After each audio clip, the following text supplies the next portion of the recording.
Рахмат Дастан Эрцбекович.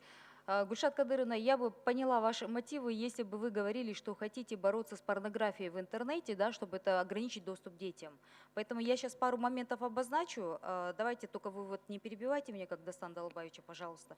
Во-первых, какой госорган будет вести, насколько это технически дорого. Плюс есть такой один момент, насколько мы зависимы от Казахстана в плане доступа к интернету, в плане линий по интернету, да.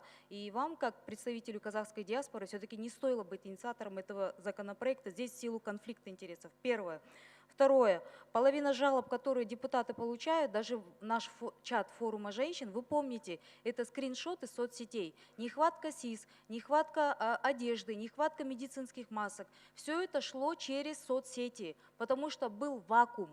К сожалению, госорганы не справлялись, и, к сожалению, вынуждены были вот так реагировать в тяжелый период. Это второе. Третье. Огромная телефонная база данных. Огромные базы данных вообще цифровые. Да? Где это будет храниться? Сотовые компании это не осилят. Вы знаете, что такое VPN?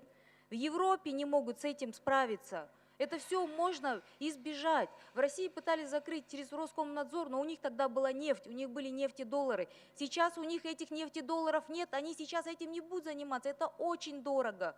Сейчас во время коронавируса в бюджете таких средств не заложено, понимаете?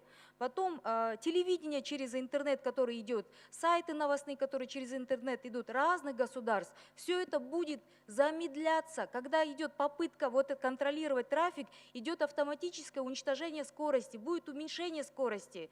Facebook, Twitter, соцсети, одно дело то, что вы хотите приостановить для контроля, людей ограничить, да? У нас госслужащие, их армия госслужащих, они высказываются только через соцсети, к сожалению, анонимно. И самый основной момент, вы как представитель бизнеса, сейчас бизнес уходит онлайн.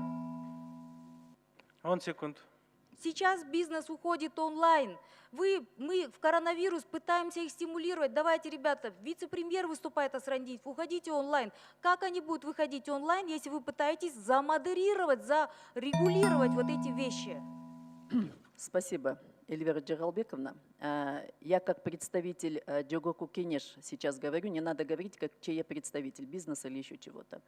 Я бы хотела обратить внимание наших коллег, что я по хранению информации сказала, у меня просьба внимательно читать и внимательно слушать выступления. Я сказала, что никаких нагрузок на бизнес не будет в связи с тем, что норма о хранении информации исключена из данного законопроекта. Потом, если мы говорим об информации, которая действительно является достоверной, никто не возражает. Мы говорим об исключении фейковых аккаунтов. И никакого конфликта с соседними государствами по данному поводу не будет ни с российской стороной, ни с казахской, ни с узбекской и ни со странами ЕС. Потому что дается право гражданину на защиту чести, достоинства, репутацию, которая сейчас на данный момент отсутствует. И я считаю, что это является нарушением конституционных прав каждого человека. Екінші микрофон процедурный. 1 минут. Рахмат. Гульшат Кадыровна, когда ГКНБ заставляла извиняться медиков за правду, вы тоже в чате возмущались, что это несправедливо. Мне кажется, вы не совсем до конца понимаете, насколько сильно это может затронуть бизнес-сферу, те сферы, которые платят налоги. Сейчас, когда во время пандемии, коронавируса и так тяжело бизнесу, замедлять интернет, через который они будут пытаться получить хоть какой-то доход, потому что от государства сейчас мы не можем в силу нехватки в бюджете это предоставить. Это очень большое заблуждение. И самое главное, кыргыздардын эң чоң жетишкендиги сөз эркиндиги, унутпайлы. Коррупцияны жеңген жокпуз. Көп нерселер экономикада болгон жок. Сөз эркиндиги бул эң чоң жетишкендик. Туура түшүнгүлө, мен ойлойм, бул жерден бийликке медвежий услуга кылган мыйзам болуп атат. Азыр точно керек жок да. Рахмат. Можно ответить, да? Жооп берип койсун азыр. Эльвира Джералбековна, вы смешиваете понятия свобода слова и фейковые аккаунты. Никогда фейковыми аккаунтами не были свободой слова. Вы поймите, это называется анонимная недостоверная информация. И человек вправе защищаться. Это конституционные права каждого гражданина. Еще раз, никакого замедления интернет-трафика и никакого урона бизнесу нету. Эльвира Джералбековна, я прошу вас просто прочитать внимательно. Уважаемая моя Евгения Григорьевна, да, из всех людей, которые сейчас здесь находятся, в этом помещении, вот как раз-таки Дастан Далабаевич и я, наверное, самые активные в соцсетях, и больше всех именно нас травят.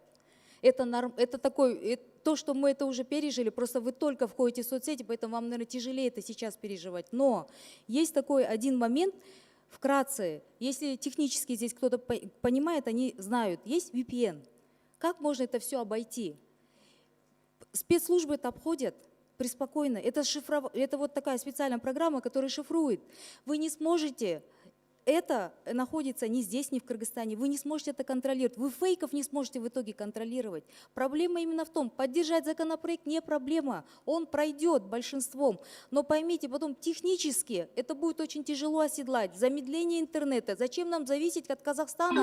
Давайте еще один повод над нами, скажем так, соседнему брату сидеть и вот такой вот большой рычаг давления иметь на нас. Не надо этого делать.